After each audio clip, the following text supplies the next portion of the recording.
Hey, what's good, cannabis investors? I hope you're all doing great, and I want to welcome you back to my channel. If you're new here, my name is Jordan, and today we're coming at you with This Week in Cannabis news from August 5th to the 11th. Now, before we jump in, if you enjoyed this video or you learned something, please just leave a like and subscribe below if you don't want to miss any future videos. Now, try to think of these videos as a time capsule. I've tried to put all the news and facts in one place so that you can watch episodes over time to learn about the evolution of the US cannabis industry, identify top US MSOs that you keep seeing pop up that you think will be worth more in the future now based on their current market caps and new markets coming online, and take advantage whenever you feel ready if you wish to do so. We're going to start with the great news. As to be expected, since Ohio finally launched on Tuesday, it's electric. Local dispensaries see long lines on first day of rec cannabis sales. This one comes from Cleveland.com, highlighting how happy local shop owners are to finally be able to legally supply the demand, like Andy Rayburn, who made history Tuesday, and no doubt this is going to help at least double, possibly triple, or even more their sales. And so 98 dispensaries were cleared to open on Tuesday. Most were existing med dispensaries that can now serve both. And so more here if you wanted to pause to read to learn from locals' perspective. Otherwise, links are in the comments. But just want to share you the good stuff that you'll care about. As Jesse Redmond highlights, Ohio is a roughly $600 million a year medical market that we expect to triple in size with adult use. And it's a very MSO heavy state with 45 publicly operated dispensaries representing 35% of the market. So if you're wondering which MSOs stand to benefit the most from Ohio, this is your list right here. So read it and weep. Definitely tells you what you need to know. While Hirsch Jane, happy to report that per Headset.io, the first day of adult use sales in Ohio was more than 3 times higher than daily average revenue. So we love to see it. This is a chart to highlight what Headset found, and so the link will be in the comments if you wanted to check it out. But more importantly, the biggest news we got this past week that woke the cannabis markets out of their slumber was a surprise response by Donald Trump when asked what he thinks about Kamala's plans to decriminalize if she were elected. Now, don't get it twisted. I don't think either party would decriminalize or outright deschedule because the government doesn't want to give up that control. Our only hope for some sort of surprise descheduling would be the Supreme Court. Now, I'm not going to hold my breath for that, but this is obviously huge news because if both parties are running on this major issue that is a public health victory, couldn't get any better for cannabis in the next few months. People going to prison for marijuana. Yeah. Harris supports rescheduling marijuana and also says that no one should go to prison for a marijuana offense. Do you agree with those positions? Well, as we legalize it, I start to agree a lot more because, it's being legalized all over the country. Florida has something coming up. I'll be making a statement about that fairly soon. But as we legalize it throughout the country, whether that's a good thing or a bad thing, it's awfully hard to have people all over the jails that are in jail right now for something that's legal. So I think, obviously, there's a lot of sentiment to doing that. Right? Make it make sense. It makes America look like such a farce when you have states with legal cannabis and then people still stuck in jail. So thankfully, his team is not that silly, and they've picked up on this issue and realized that it is certainly a big one that they can run with. And so from the Washington Examiner, just basically a story on that comment. I'm not going to spend any time on it because it's purely speculation based on those comments and what those comments could mean, and we all have no idea. So take from that what you will, but obviously we'd like to see some positive headlines like this about cannabis spread through some mainstream news outlets, while some more important nuggets from Hirsch Jane, thanks for sharing this, is apparently Donald Trump is a huge fan of Joe Gruters, and recently glowingly endorsed Gruters in his 2026 campaign for CFO of Florida.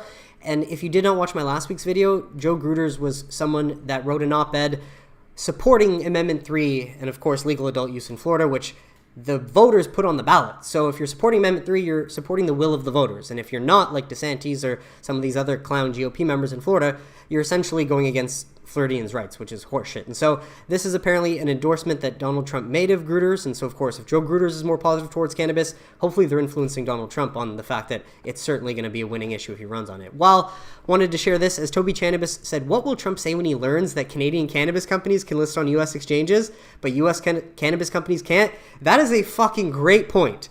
And Jason Wild, thank you for sharing this, as apparently he knows all about it and more. So this is possibly the best answer we could have gotten, but again, it's speculation. So take it with a grain of salt, just trying to share what I can find to help us all paint as clear a picture as possible. Especially when the CEO of a massive Florida hedge fund like Ken Griffin has a vested interest that we can see with our own eyes in opposing the will of Floridians in November. And then to double down on that, he literally donates $12 million to defeat the initiative that Floridians put on the ballot in the first place. This has to be illegal. So fucked up. So you can see here, as of May 15th, Citadel Advisors has 3.3 million shares short, and this is essentially trying to double down on the success of this position. And then professional gaslighting from Citadel, but great research, Jeremy Burke, claiming anyone who believes Ken's genuine concerns for Florida's families and future are connected to an ETF is clearly stoned.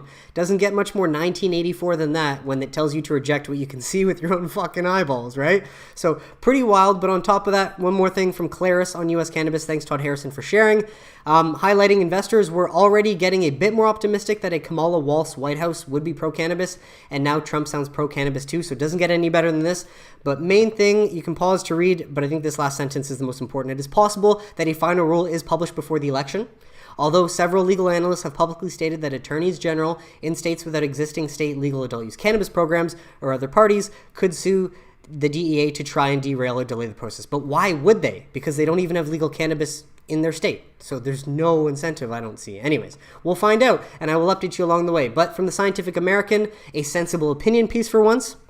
We need to rethink our strategy on cannabis in the overdose crisis. Yeah, no shit, because where you open legal cannabis dispensaries, you see a drop in opioid overdoses. And from a study from 2014, that number could be as high as 25%. And so I'm not going to go through this because I've been sharing essentially this truth for however many years now with all my videos. But of course, if you're interested, you can grab the link below in the comments. And yeah, hopefully it highlights a lot of the evidence that proves that cannabis is an exit drug and not in fact a gateway drug like prohibitionists claim. And so with that, from the Archives of Medical Science, very interesting findings as well, unmasking the cannabis paradox. In-hospital outcomes of cannabis users admitted with acute myocardial infarction, or AMI, over a 20-year period in the US. Yeah, this paradox is why we ought to deschedule outright so we could research. And so this was published June 22nd of this year. You can pause to read the details, but main thing in the conclusions, among patients aged 18 to 80 years admitted to hospitals with AMI between 2001 and 2020 in the US, cannabis use was associated with lower risks of cardiogenic shock, acute ischemic stroke, cardiac arrest, PCI use, and in-hospital mortality. So what you're telling me is that people in hospitals with AMI should probably be getting cannabis. That seems like what it sounds like. So very fascinating. Of course, full study in the comments if you wanted to grab that and look into it further. While from Springer Link, efficacy of cannabis-based medicine in a treatment of Tourette's syndrome, a systemic review and meta-analysis from July 10th, 2024. So you can read the background, aim, if you wanted to pause, while going through the methods and results. But most importantly, the conclusion is the current study indicates promising and potentially effective outcomes with the use of cannabis-based medicine in mitigating the severity of tics and premonitory urges. Fascinating, right?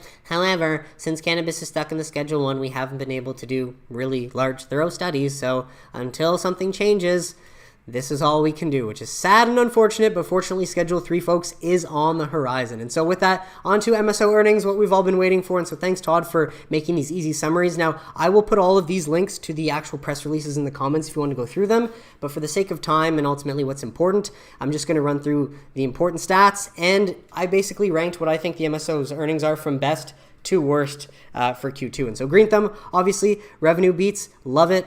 Gross profit margin beats expectations, love it. Operating income, slightly higher than the estimates. Gross profit margins, 53.7, up from the estimates of 50.7, plus net income of 20.7 million, up from the estimate of just 13.8 million, and then a positive 9 cents earnings per share, while the estimates were just 4 cents. So crushed it, Green Thumb, great job. And then with that from Cannavestments, strong Q2 showing from GTI, margin expansion, results ahead of expectations, positive net income, further share buybacks, continued cash generation while paying taxes, and all with further growth drivers ahead. Most notably in Ohio today with the start of adult use sales, and that's damn impressive considering they did all of this while paying all of their taxes as opposed to some of the others. And so take from that what you will. Definitely the best in show was Green Thumb. So if you're looking for the healthiest, safest potential long-term investment based on their fundamentals, this is not advice again, but you know, your eyes can tell you what you need to know. Well, second place, Trulieve earnings with 3.3 million in revenues, beating estimates of 293 million, gross profit of 181.6 million when estimates were just 162, operating income of 49.8 million while estimates were at 43.9, a gross margin of an impressive 60% where estimates were at 55%. However, a negative 12 million net income and a negative 4 cents earnings per share, though they did produce $71.3 million from cash flow from operations. So as always, this link will be in the comments, but thank you, Can Investments, for doing the easy work for me. Another strong quarter from Trulieve in Q2, results well ahead of consensus, further margin expansion to multi-year highs, and solid tax-adjusted cash flow with the largest single catalyst in company history, potentially ahead of them with the Florida adult use ballot in November. And so this is Trulieve. Take from that what you will. Lots of great information in here, and thank you again, Can Investments.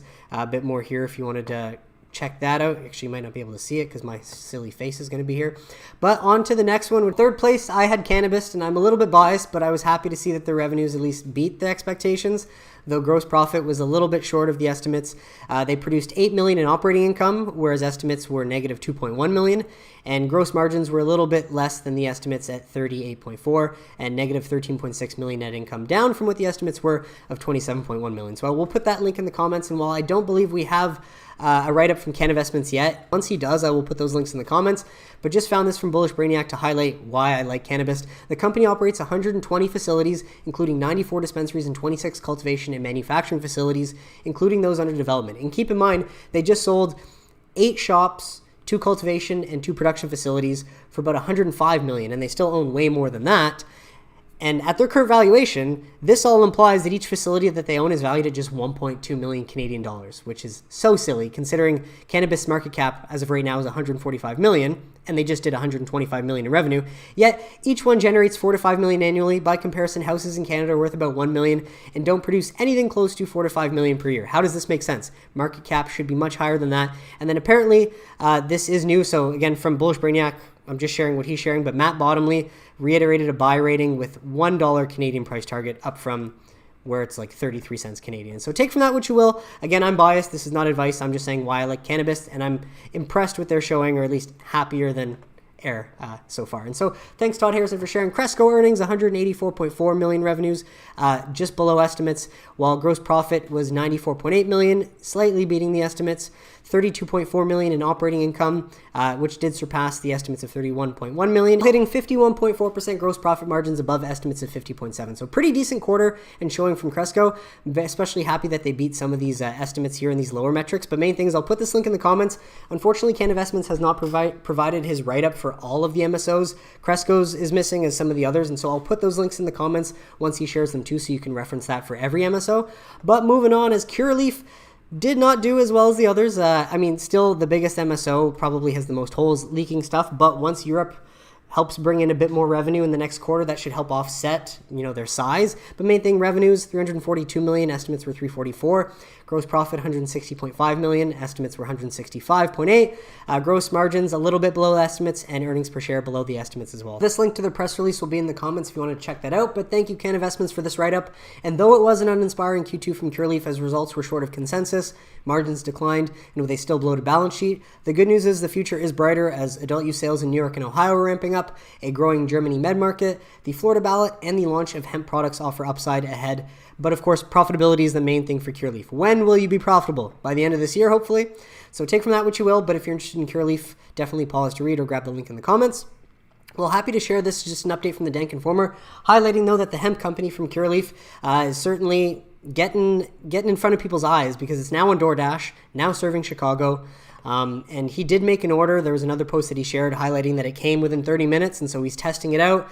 Seems like a pretty legit operation, especially when it asks for ID to ensure that you're of age.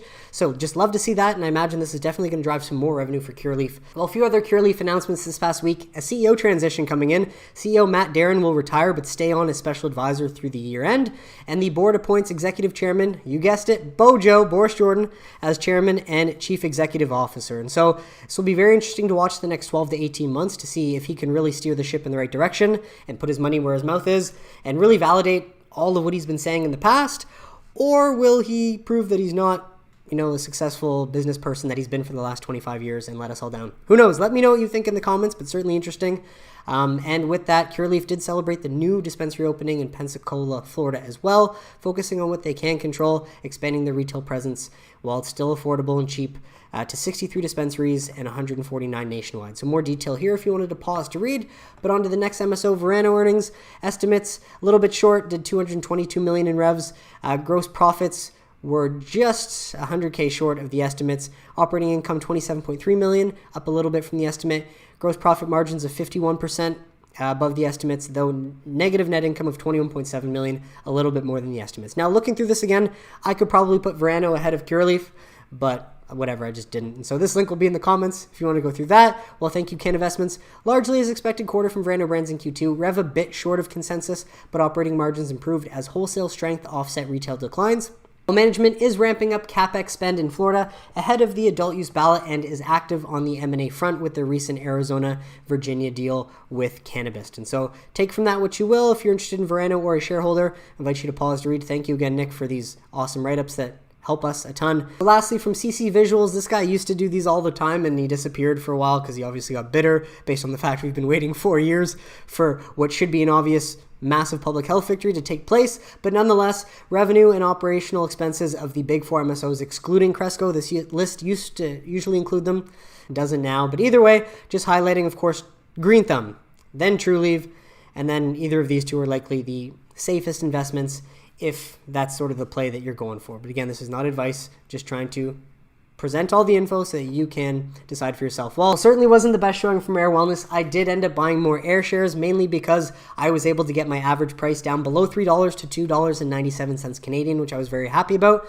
My two options were either AYR Wellness or Cannabist, and while Cannabist did not fall below 30 cents Canadian, so I couldn't get my average price down to what I wanted to, I went with AYR, and I'm still very happy with that because in the long run, I know I will be laughing. And so thank you, Cannabist, for this. While it was a disappointing showing from AYR Wellness in Q2 with results short of expectations, margin contraction, and negative cash flow, though Ohio rec sales should be a modest second half 2024 driver, with the Florida November ballot being the true catalyst the company needs to inflect towards positive cash flow. So take from that what you will, but I am a betting man, and this is not advice, of course, I'm just telling you my plan, but all eyes will be on Florida in November, as I'm putting my faith in the will of the people and hoping to God that the Lord will stand behind us humans and not the devils trying to take away more of our rights when we need them the most. And so last bit on AYR, good tweet from Ryan here, though he has to make this correction.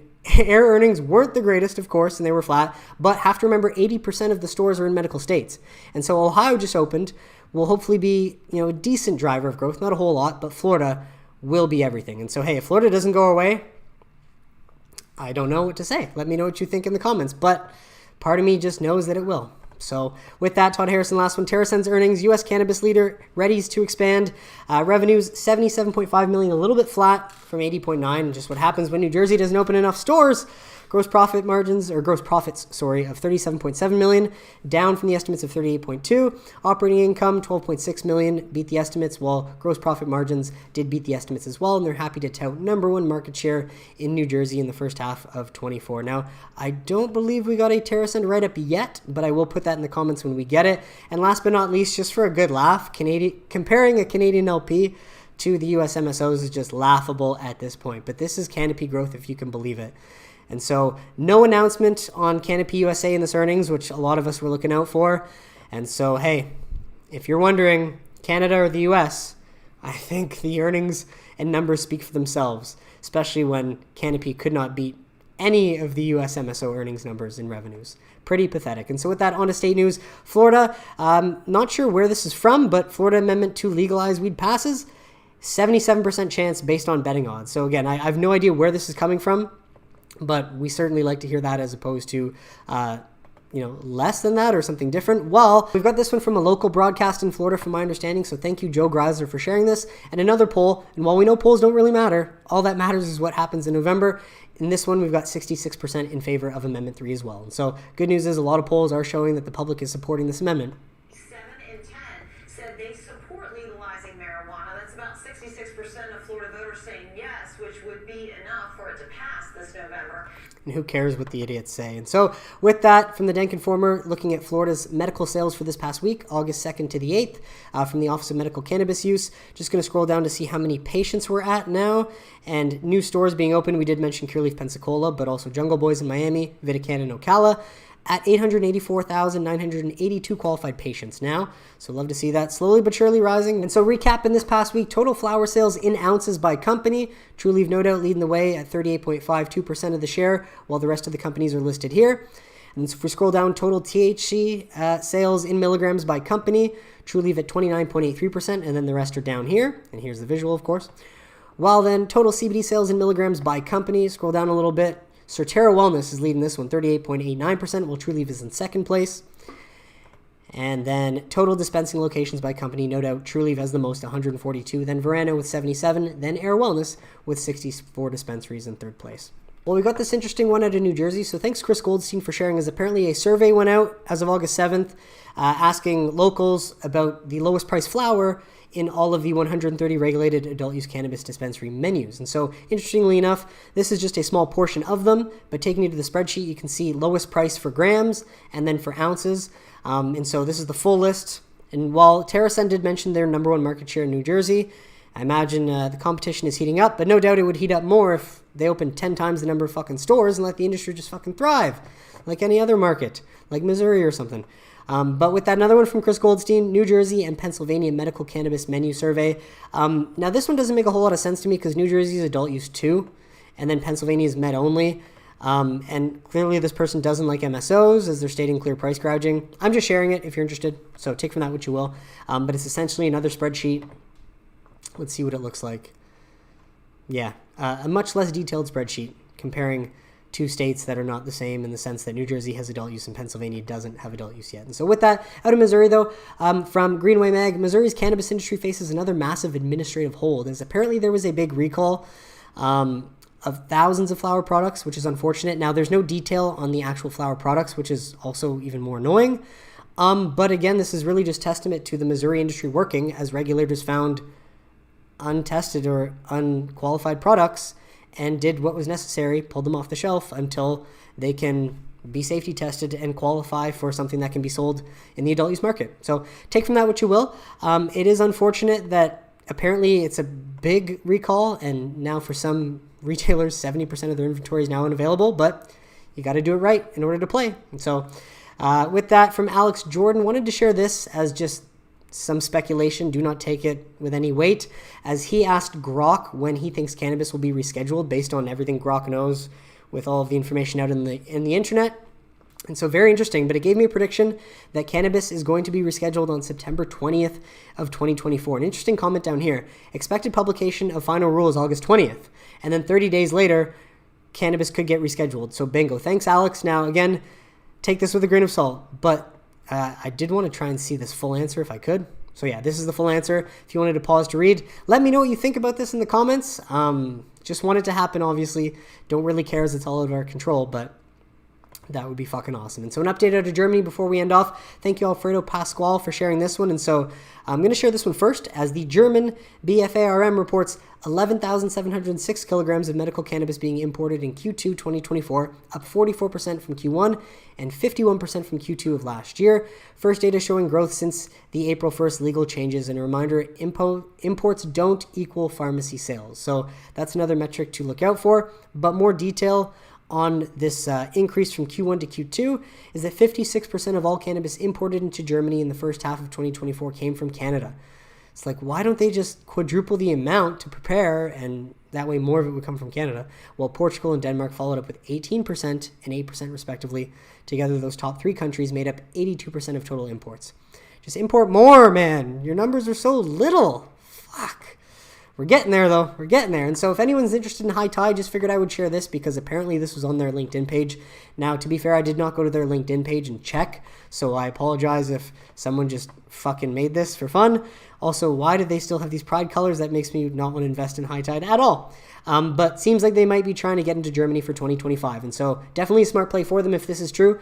But again, I'll tell you, I'm lazy on this one. I just found this and shared it for any of you High Tide lovers out there. Definitely go verify and let me know in the comments if this is true or not. But with that, from Do the Right Thing, if things are going to start happening, they're going to start happening now because there are only so few days left in Congress. And so take from that what you will. But it's an important reminder, and I can't believe I went this whole video without mentioning the importance of once 280E is finally gone for these MSO earnings going forward. That's another reminder of why the future is so bright for all of them, especially with Ohio just turning on, and then Florida eventually in November potentially becoming that next massive adult use market. So get your popcorn ready, folks, because if we've got Kamala and Trump both running on cannabis-friendly policy, and then if the rumors are true and Schedule 3 actually does get finalized before the election even happens, which means the reality of 280E going away is confirmed before we even know who the winner is, ultimately I think there's never been a greater incentive than for the Garland memo, especially if Trump's likely going to win, to get these MSOs to fucking be able to uplist, because there's no way that man would be the president and then be aware of the situation that he likely wasn't aware of in 2018 and say, oh yeah, Canadian LPs or European small startups that want to capitalize on European legalization are going to be able to uplist on US major exchanges and US MSOs can't. There's absolutely no friggin' way. And so let me know what you think in the comments, folks. But that is it for today's episode. I want to thank you so much for tuning in. I really hope you got some value out of it. What did you think of the stories mentioned? Let me know in the comments if you have any questions or suggestions, and I'd be happy to address them. But besides that, if you enjoyed this video or you learned something, please just leave a like on it. Subscribe below if you don't want to miss any future details. And I will catch you next week for This Week in Cannabis News. Have a great weekend, everybody. Take care.